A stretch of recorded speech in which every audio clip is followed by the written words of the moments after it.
cannot help y'all, um, they will go to a vested officer. The vested officers, they have three ranks. They have the first rank, then they have the supervisor of the FTOs, then they have the head of the FTOs.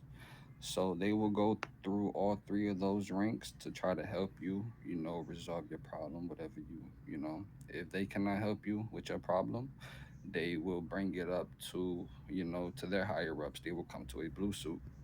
They will come to me. If I cannot help them or help y'all with your problem, then I will go up through my chain of command. And then it's like vice versa, right? So if Chief wants y'all to know something, right, he's not just gonna come tell y'all, right? He's gonna go, down the chain of command. So it's gonna go to the DFG, then that'll go to the Colonel General, then that'll go to the Lieutenant General, then it'll come to me, then it'll go to the vested, and then it'll come to y'all. Y'all understand what I'm trying to say? Yes, sir. Yes, sir. All right, good. Appreciate it. So next, I'm gonna be going over the PD rules. All right. So here are the rules and punishments for the policeman. Two warnings are equal to one reprimand. Three reprimands means removal from position of a police officer. So these first three rules that I'm gonna read to y'all, if y'all break these rules, it's gonna be an automatic dismissal, right? There's no need for three reps. It's just gonna be an automatic dismissal. So the first one is gonna be false, unfounded allegations against a civilian. What does it mean? If a policeman handcuffed, imprisoned, or attacked a person with a taser or gun with no solid reason, this policeman will be removed from his position, punishment, dismissal of police officer, and punishment in accordance with state laws. Number two, detention and or imprisonment of a civilian without cause, punishment, dismissal of police officer, and punishment in accordance with state laws. Three, attacking civilians with weapons, hands, or tasers without role play reason, punishment, dismissal of the police officer. Four, disrespectful attitude towards colleagues and civilians. What does it mean? Disrespectful attitude is considered rudeness, insults, and any manifestations of intolerant behavior. Punishment is one reprimand. Five, using firearms, physical force, special equipment without warning. What does it mean? Before shooting, using a taser, or attacking, you need to warn the civilian about it. For example, sir, if you will not stop, I would use a taser. Punishment is one reprimand. Six, non observance of subordination, not following orders of superiors in rank. Punishment is one rep.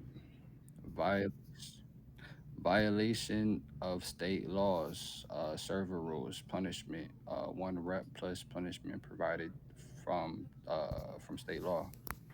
Eight, using company vehicles for personal purposes. It's going to be one rep. Nine is using personal vehicles to do the police job. It's going to be one rep. It is forbidden to insult players or employees of the faction if it is not role played.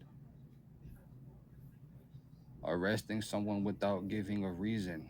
What does it mean? Before arresting someone, you need to name the reason in voice chat or type it in the text chat. Example: Hello, sir.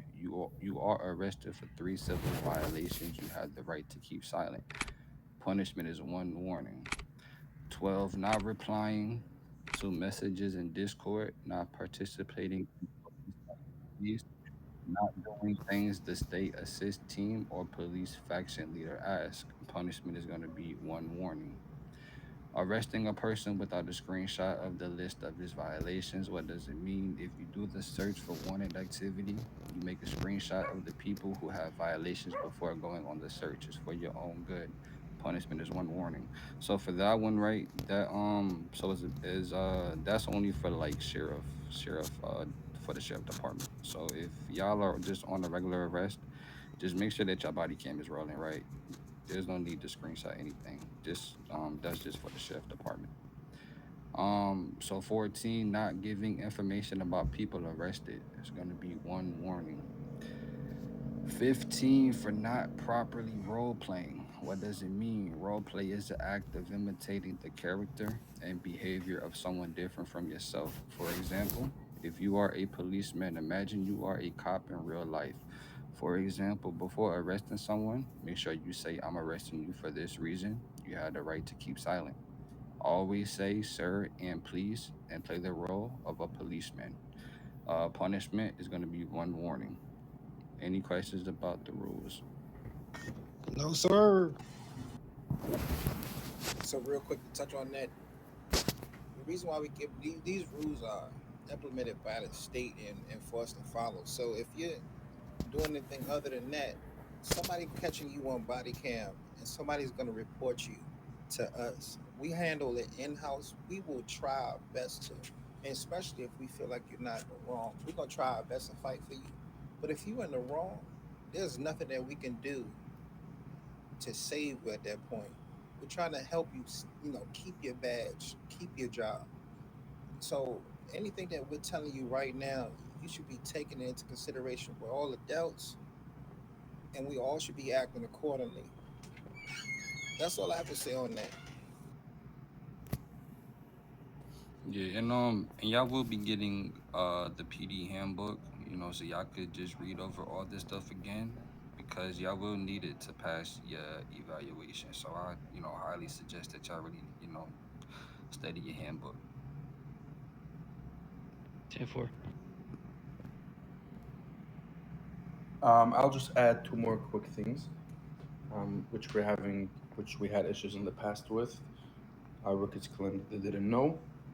Um, Number one, when you are a rookie, as Mr. Little said, you cannot handcuff.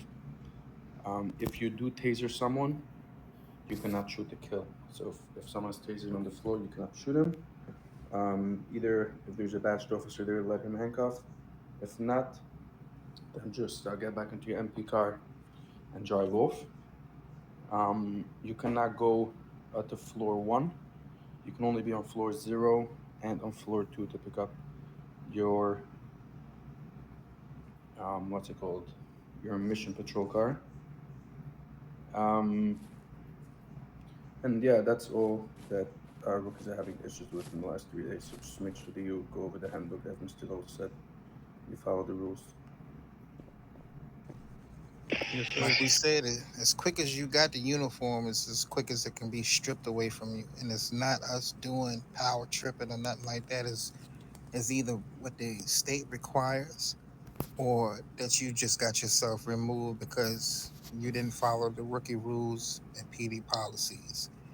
And thus for it, like I said, it's not us that's trying to get rid of you because we're trying to keep as many officers. We're trying to meet the chief's quota, which is trying to get at least 300 officers in the department before his term ends. So don't think that we're just trying to get rid of you just because it's what we have to do and what we're required to do according to what you have done. So at this time, we're gonna go ahead and start. If I'm not mistaken, I think we're on to the process of giving uniforms, but we need to be swearing you in. So I'm gonna go ahead and throw a macro up. You are to insert your name where it says your name, and you are to read the complete and whole macro. Can you see that? All right, and I need to be able to hear you. Your mic is super low.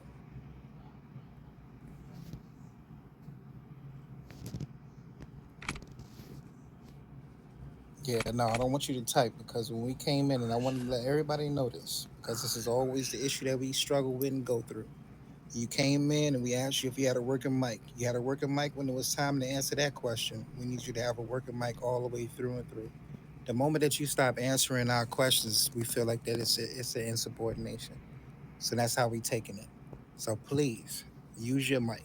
That's what you came in the department of. This is the For sure. department and the faction that uses their mics all the time. So please use your mic, read the macro,